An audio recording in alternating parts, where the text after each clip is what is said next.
자입니다. 먼저 이야기에 앞서 저희 새언니에 대해 설명을 드리자면 지방 사립대학의 일본어 학과를 졸업했고 같은 지역의 통번역 대학원을 졸업해서 현재 번역 일을 하고 있습니다. 그리고 저는 오빠가 결혼하기 전부터 일본에서 오래 거주하고 있던지라 새언니와 딱히 부딪힐 일이 없었고 연락을 자주 하는 편도 아니었기에 사이가 좋지도 나쁘지도 않은 상태였죠. 그런데 지난주 제가 언니에게 연락을 하게 되면서 일이 터지게 되었습니다. 제가 현재 일본에 거주하고 있어 시기가 이런지라 집에 갈 수 없는 상황이다 보니 부모님께서 김치와 다른 반찬거리를 택배로 보내주기로 하셨습니다. 그런데 제가 올해 이사를 하면서 집 주소가 바뀌었는데 그걸 미리 말씀드리지 못한 게 생각이 나 연락을 드렸어요. 여러 차례 연락드렸음에도 엄마께서는 전화를 받지 않으셨고 오빠와 아빠는 일을 하고 계실 것 같아서 새언니한테 전화를 걸게 되었습니다. 저희 새언니가 프리랜서라 재택근무를 하고 있고 오빠 부부가 현재 부모님의 집에 얹혀 살고 있거든요. 그땐 새언니에게 전화를 걸어 집 주소를 알려주고 그냥 간단한 안부를 물었습니다. 제가 한국에 못 들어간 지 거의 3년이 다 되어가서 오랫동안 보지 못한 상태라 잘 지내셨어요. 요즘 코로나 때문에 많이 힘들죠. 하는 정도의 인사였습니다. 그러다가 갑자기 새언니가 지금 번역하고 있는 게 사실 좀 많이 막혀서 애먹고 있어요. 저는 한국에만 있다 보니 힘든 부분이 많은 것 같아요. 그래서 요즘 인터넷이랑 사전을 끼고 살고 있다니까요. 하면서 번역일이 힘들다고 하소연을 하시더라고요. 그러면서 한 번도 해외에 나가 거주한 적이 없어서 그런지 일본인이 주로 사용하는 관용어나 신조어, 옛말 같은 게 아직 미숙한 것 같아요. 하고 말을 하더군요. 그래서 그런 부분이라면 내가 조금이라도 도움을 드릴 수 있지 않을까 하는 생각이 들었습니다.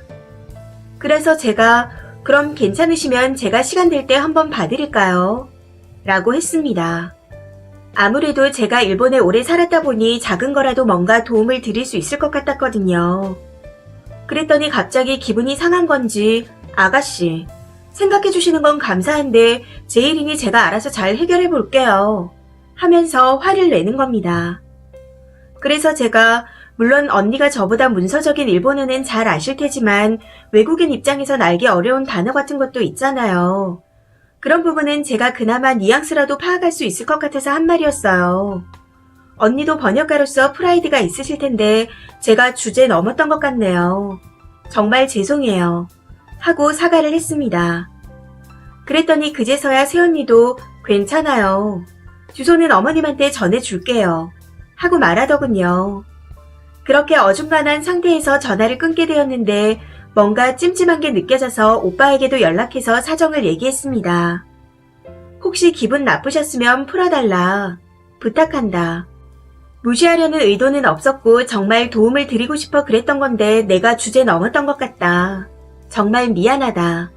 새언니한테도 한 번 더 전해달라. 하고 카톡도 남겼습니다. 그렇게 그 일이 지나가나 싶었어요. 그런데 며칠 뒤 일하는 중에 오빠가 계속해서 전화를 해오더군요. 그러게 네가 왜 주제 넘게 오지랖을 부리냐. 새언니가 어련히 알아서 할 텐데 너 하나 때문에 이게 무슨 고생이냐. 네가 부모님한테 전화해서 이 상황을 해결해라.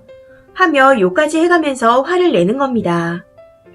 당시 제가 일하는 중이라 전화를 길게 못한다고 여러 차례 설명을 했는데도 계속 욕하며 화를 내길래 따로 나와서 무슨 일이냐고 물어봤습니다. 알고 보니 새언니가 저와 통화를 했던 그날 저 때문에 기분이 상해서 저녁에 밥을 먹다가 울었다고 하더라고요. 엄마 아빠께서 그걸 보고 사정을 알게 되셨고 저를 대신해서 사과도 하셨다고 했습니다.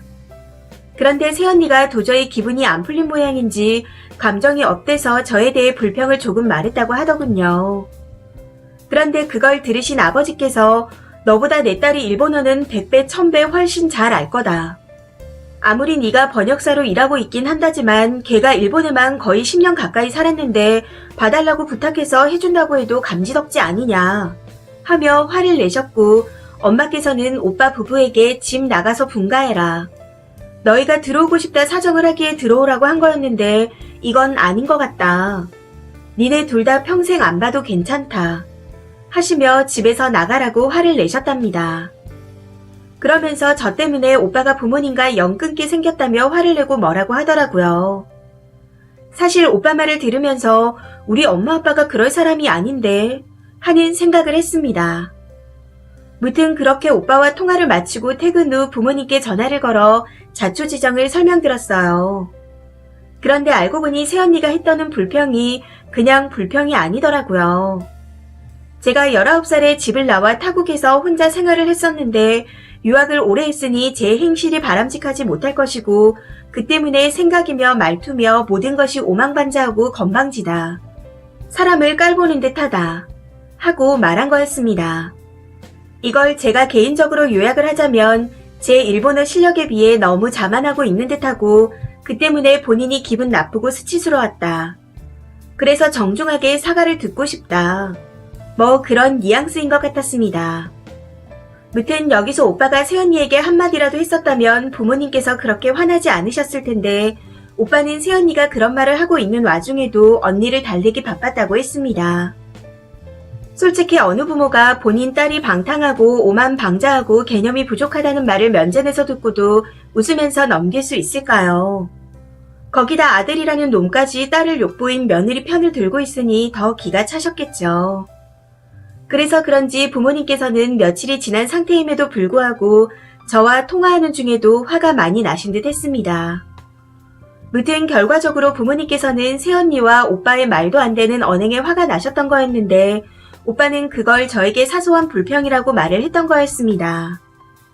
너무 어이가 없고 황당해서 오빠에게 다시 전화를 걸어 제가 어떻게 해주길 바라냐고 다시 한번 물어봤습니다. 오빠는 자기가 들어보니 제가 새언니에게 말을 심하게 한 부분이 있었고 새언니도 충분히 기분 나쁠 만했다. 그러니 새언니를 너무 나무라지 말라고 부모님께 연락해서 화를 풀어드려라. 용돈도 좀 드리면 되겠다. 하고 말하더군요. 그 말을 듣다 보니 너무 빡쳐서 오빠에게 그럼 오빠는 언니의 말에 동의를 한다는 거네. 엄마 아빠한테 들어보니 사소한 불평이 아니던데. 오빠는 옆에서 그걸 들었음에도 새언니를 달래주고 되려 나한테 화를 낸 거야. 하고 물었더니 아무 말도 하지 못하더라고요. 그래서 저도 솔직하게 지방의 지잡대학교 일본어학과 나와서 통번역 대학원 졸업해서 번역가 일을 하고 있다고 하지만 해봐야 2, 3년 차 아니야. 나는 19살에 일본 넘어와서 일본에서 고등학교 졸업했어. 물론 대학교 와중에 교환학생을 1년 다녀오긴 했지만 대학도 일본에서 나왔고 직장도 일본에서 다니고 있어. 정말 새언니가 나보다 일본어 실력이나 영어 실력이 뛰어날 거라고 생각하는 거야. 수년이라고는 하지만 책으로 일본어 배운 사람이랑 현지에서 산 사람이랑 비교가 된다고 생각해. 내가 새언니를 배려해서 사과한 거지 아빠 말대로 새언니가 나한테 부탁해서 내가 해준다고 하면 그것도 감지덕지 해야지. 난 엄마 아빠한테 아무 말도 안 할 거니 그렇게 알아.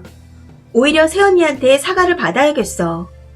더 이상 할 말 없으니 연락하지 말고 알아서 해결해. 하고 쏘아붙이고는 먼저 전화를 끊어버렸습니다. 결국 부모님께서 오빠 부부가 언니의 친정에 가 있는 동안 이제 우리 집은 아들 없는 셈 치겠다 하시며 오빠네 짐을 전부 아버지 소유의 원룸으로 옮기셨다고 합니다. 그리고 집 비번도 바꾸셨다고 하더라고요. 전기도 안 들어와서 아직 새언니 친정에서 지내고 있는 것 같던데 그것 때문에 오빠와 새언니 그리고 사돈 어르신들은 저 때문에 오빠네 부부가 부모님과 사이가 안 좋아졌다고 전화며 카톡이며 계속 연락해서 원망을 퍼붓고 있습니다. 어차피 코로나라 일본에 있는 제 집에 찾아오지도 못할 것 같아서 지금은 그냥 연락처를 다 차단해둔 상태예요. 사실 새언니도 번역가로서의 프라이드가 있었을 텐데 싶어서 기분이 나쁘셨을 수도 있겠다 하는 생각이 들기도 합니다. 그래서 조금 고민이 되기도 했지만 제가 거듭 사과를 했음에도 새언니가 저에 대한 모욕적인 발언을 한 것과 거기에 오빠가 아무런 말도 안 했다는 게 괘씸해서 도와주고 싶지가 않네요. 앞으로 어떻게 될지 모르겠지만 부모님께서 오빠 부부에 대한 마음이 완전히 돌아서신 것 같으니 저도 화가 풀리지 않는 이상 오빠 부부는 없는 사람들이라고 생각하고 살아가려고 합니다. 차후에 부모님께서 화가 풀리시거나 제 화가 풀린다면 상황이 달라질 수도 있겠지만 현재로서는 그게 언제가 될지는 모르겠네요. 댓글입니다. 첫 번째 댓글. 순이 새언니는 상황 판단하는 능력이 없네요. 어떤 부모가 자식을 깔아뭉개는 말을 듣고 가만히 있는다고. 둘이 어떤 식으로 싸웠고 새언니가 어떤 식으로 무시당한 것 같이 느껴지는지는 모르겠으나 얹혀 사는 주제에 시부모님한테 험담을 퍼부어서 신우의 사과를 받아내겠다는 게 애초에 가능할 리가 있는 건지 생각도 안 해봤다는 게 경악스러울 정도입니다. 오빠는 뭐 그냥 냅둬요. 새언니 남편인데 와이프 말 듣지 몇 년이나 안 본 동생 말을 듣지는 않아요. 거기에 말 섞을 필요 없습니다. 다 차단하셨으니 앞으로는 그냥 없는 사람으로 생각하고 사세요. 두 번째 댓글. 고민할 거 없이 차단하셨다니 걱정할 필요 없겠네요. 부모 앞에서 자식 험담을 해도 정도껏 해야지 선을 넘어도 한참 넘었습니다. 그리고 부모님과 오빠 부부의 상황은 쓰니의 말에서 시작된 게 아니라 쌓인 게 이번 일을 계기로 터진 것일 수도 있어요. 그러니 더 고민할 필요도 없는 것 같습니다. 그냥 결심한 대로 행동하세요. 세 번째 댓글. 새언니가 자격지심에 지랄하다가 역풍 맞았네요. 그냥 냅둬요. 능력도 없는 게 성질만 들어오면 어찌 되는지 알아야죠. 네 번째 댓글. 쓰니 때문에 쫓겨난 게 아니라 새언니가 주둥이를 잘못 놀려서 쫓겨난 건데요. 쓰니는 외국에서 오래 살고 있고 지는 쓰니 집에 들어가서 살고 있으니 새언니 지가 그 집 딸인 줄 알았나? 말하는 수준분이 참 무식해 보이는데 번역일은 어떻게 하는지 신기합니다. 다섯 번째 댓글. 아니 신우의 욕을 하려면 남편이랑 둘이 있을 때 하던가. 부모 앞에서 네 자식 방탕하다고 하면 처음 봐도 쌍욕이 나올 각인데 인성이야 지능이야? 뭐가 문제지? 여섯 번째 댓글. 절대 사과하면 안 돼요. 아마 새언니가 본인이 시부모님과 같이 살고 있으니 시부모님들이 자기 편을 들어줄 거라는 이상한 착각을 한 것 같습니다. 피는 물보다 진하다는 말을 까먹은 듯 하네요. 그리고 상황 설명만 하고 기분 나쁘다고 했으면 부모님들이 그렇게까지 화내진 않았을 텐데 대놓고 방탕하다는 둥 모욕적인 말을 하는데 어느 부모가 참겠어요. 새언니가 사과해도 받아주지 마세요. 이 사연은 여기까지입니다. 시청해주셔서 감사합니다.